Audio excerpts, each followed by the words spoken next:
These players are shocking everybody in the Jets offseason program as the team built around a lot of young players with high potential with Aaron Glenn at the helm have already turned some serious heads for New York Jets fans and the media alike, and we are going to break all of this down. What's up, guys? Welcome back to Jets Digest. It's Chris and Matt here, and we're going to jump right into things as always. Guys, if you're part of that 67.8% that's not subscribed, make sure to subscribe to Jets Digest for daily New York Jets content. You don't want to miss out on anything that we're posting. We got videos every single day. Great New York Jets content, but let's jump into the video. Look, when Aaron Glenn took over this team, we knew what we were going to get. We were going to get a team that had a lot of young talent that Aaron Glenn is going to try to instill a culture in. Now, with that, we knew the draft was going to be the most important day of free agency for the most important day of the offseason for the New York Jets, or 3 days, I should say, with them being a young team that wants to build around their young guys and continue to instill a new culture into this team. It's a team that made very few signings of players over 30. The only one of note was really Josh Reynolds signing with the New York Jets, who is 30 years old. The Jets became a young team, and with that, there's going to be some serious surprises over the offseason, at least when it comes to OTAs.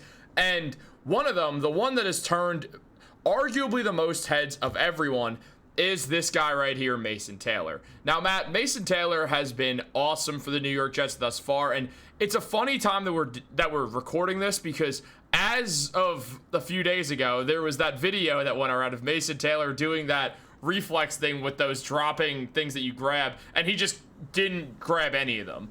For some reason, I saw that, and I was like, that's the type of thing that someone does, and then it goes viral years later when they're an NFL star. It's just like something that happened, or it's a sign of uh-oh. But I was leaning on the latter. Now, Zach Rosenblatt did discuss this, and he said that the Jets' second-round pick, still unsigned, is starting to make waves. He looks like the Jets' tight end most ready to make an impact in the passing game. He made a couple of nice catches on throws from both Fields and Tyrod Taylor during 7-on-7 drills. The one from Taylor was into double coverage, and Taylor, wow, that was not the best way to put that. The one from Taylor was into double coverage, and Taylor hauled it in, but we all know who we're talking about here. If he's going to be on the field more often than other Jets tight ends, though, he will need to show something as a blocker, and Aaron Glenn spoke on Mason Taylor saying, I think he's been doing an outstanding job. It's not just the pass catching, that's what you guys see, but it's the blocking that really gets me going because I know he could do it in the passing game. For him to come out and do the things he's doing in the run game, even though you can't do a lot of running because it's not a physical part of the season, but him understanding exactly what he's supposed to do, the positioning, the body language, the leverage, all those things, I really love it. So Matt, this might have been on everyone's Mason Taylor bingo card that Aaron Glenn was going to love him, but clearly Glenn loves him. And the big question going in about Taylor is this is a young NFL player. So the blocking numbers being good or the blocking signs being good right now, that's awesome for the Jets. That is. And when it comes to how good is he going to be, I'm not going to let a reflexes test tell me how good or bad this player is going to be. I'm going to stick to the film that we've watched and which tells us that he's a pretty good player, someone who is misused at LSU and someone who has a much higher ceiling than what we are already seeing. We've already heard comparisons to Travis Kelce. We're obviously not expecting him to be anything close to Travis Kelce, but if he could be, a Walmart version of that, a watered down version, a tight end who can go out and get 800 yards in, his second or his third season, that would be a successful draft pick. It's all about making Justin Fields as comfortable as possible, or whoever is the starting quarterback as comfortable as possible. Mason Taylor, we know he has sure hands. He's a good route runner. He's a quarterback-friendly target because he is good at running routes over the middle of the field. He's not super fast, so he's not going to be running routes super deep, but those passes are more difficult to throw anyway. So the shorter stuff, the stuff that's real easy for a quarterback to accomplish, that's the stuff that Mason Taylor will absolutely excel at. Doesn't surprise me at all that he's showing up and showing out at training camp because we knew this was a good draft for tight ends, and we know the best tight ends come from the second round. That's where they come from. Any one round, the second round is the best hit rate when it comes to tight ends. That's where we got Sam Laporta from. That's where we got Trey McBride from. You look at the first round, you have Brock Bowers, but you also have Kyle Pitts. You also have O.J. Howard. You also have Evan Ingram, who was good. He's good now, but he took like 7 years to be good. So is that really a hit of a draft pick? Didn't work out for the team who drafted him. Point is, I love our second round tight ends, and they're cheaper than the first round tight ends. Mason Taylor is a player who I can't even sit here and get super excited about the headlines because they're not a surprise at all to me. Yeah, I mean, this was someone who we were huge fans of, and we talked extensively how at that 42nd overall spot, it felt pretty unlikely that the Jets were going to get him. And once it was starting to happen, because we literally did a video discussing it wouldn't be surprising to see the Jets move up in the second round so they can get Mason Taylor. It was not a good kept secret that the Jets liked Taylor, but no other team went out of their way to pick him. So the Jets had Mason Taylor fall into their laps at 42, which was a bit lower than what he was expected to go. So that worked out perfectly for the New York Jets. Already it started to show that. And look, Matt, on top of that, it's not the only guy who's been showing up and showing out at these New York Jets OTAs right now. As a guy who no one really expected to be talked about a whole bunch after his last season with the Jets and not being drafted by them. But none other than Malachi Corley has been banged up and spent Tuesday practice with a trainer. The coaching staff has a vision, though, for what Corley can play in this offense, according to Aaron Glenn, but it will be hard to enact until he gets on the field. The previous coaching staff had high hopes for Corley as a third-round pick, but he wound up barely playing as a rookie. Now, that was pretty surprising to see, Matt, but on top of that, what we're seeing with Malachi Corley is a guy who Aaron Glenn is already showing that he likes. I think right here, first of all, so you know Aaron Glenn's never going to say anything bad about his players in the media at this point of the season. There's no reason to. Maybe if something happens in the season, like, Malachi Corley doing exactly the one play he's remembered for last season.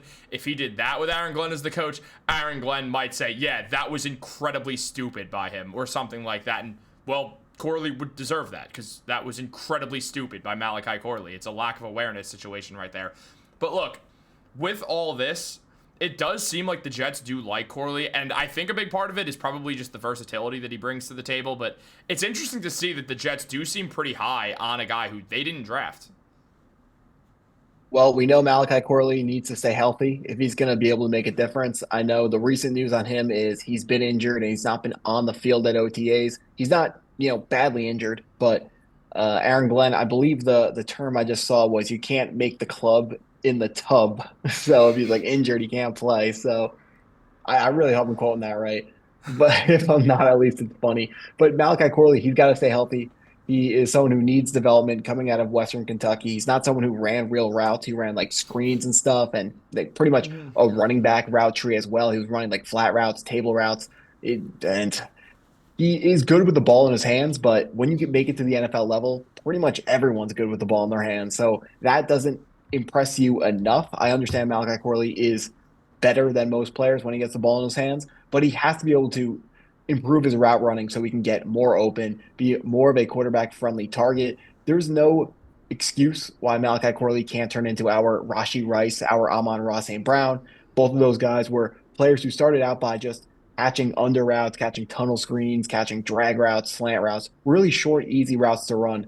Malachi Corley has enough talent to at least give us that.